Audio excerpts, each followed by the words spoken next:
Write this down. You don't get money because you want money. You get money because you are worth money. You don't get money because you want money. You get it because you are worth it. And once you are worth it, you will attract it. Even if you no longer want it, you will still get it. If you say, I don't want money again, but you are worth money, you'll always get it. Because it's not about want, it's about what. What? So that's what you want. You want to be worth it. If you are worth it, you will sit down in your house and it will come to you. The Bible says, Gentiles will come to your light, and their kings will come to the brightness of your rising. David serves us as a good example of someone that attracted wealth. He came from a disadvantaged position to becoming a king, which represented having all your needs met, right? Having abundance of resources. And I want us to look at him and see what we can learn of how we can attract resources and attract wealth. David had a very pathetic background. So in 1 Samuel chapter 16, we saw Samuel come to anoint a king for God in Jesse's house. So when he entered Jesse's house, he asked for Jesse to bring his sons. What happened? Jesse brought his 7 sons and left David. So that tells you the way David was seen in the house. He wasn't quite a son. Right? How many of you, if your father is asked to bring all his children, or maybe you are the father and they ask you to bring all your children and you leave one out?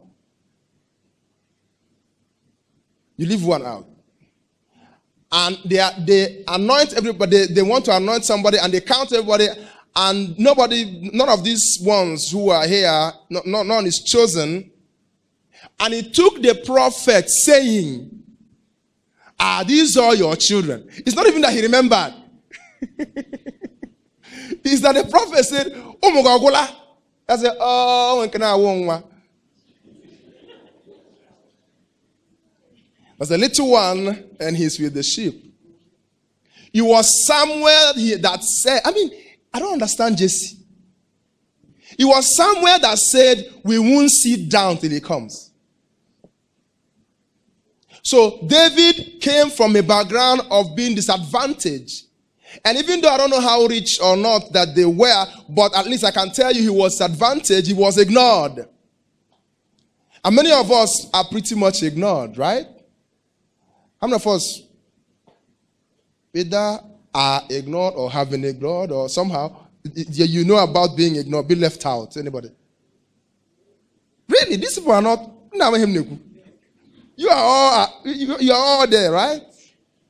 Sometimes they just pass you, maybe and they choose ball. Choosing. And they watch your leg.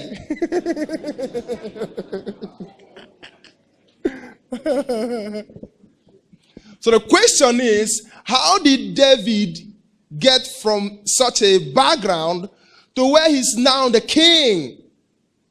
How did he get from being someone you ignored to someone you could not ignore?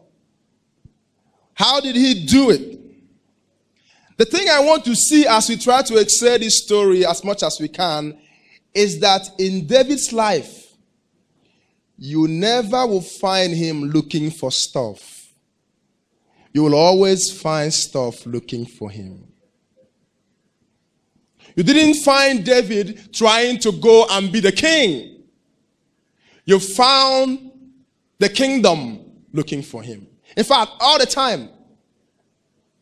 You found God in heaven looking for David. You found Samuel looking for David. You found Samuel saying, nobody will eat food until David comes. You found Samuel saying, nobody will sit down until David comes. What was it about David that wealth and fame and power were literally looking for him? I like that kind of life. I like it. It gives peace. I don't like running around. People like running around. I don't like running around. He can't do them. Like, you know, and at the end of the day, they are sweating and sweating and sweating. And after so much sweating, there's nothing to show for it. And someone sits down and commands the wealth of the world. That's the kind of thing I want. Let me sit down and be doing what I want to do. And then they are banging, money is banging on my door, banging on my door. Let me in, let me in. I said, not now, not now. Who will make it quicker into the palace?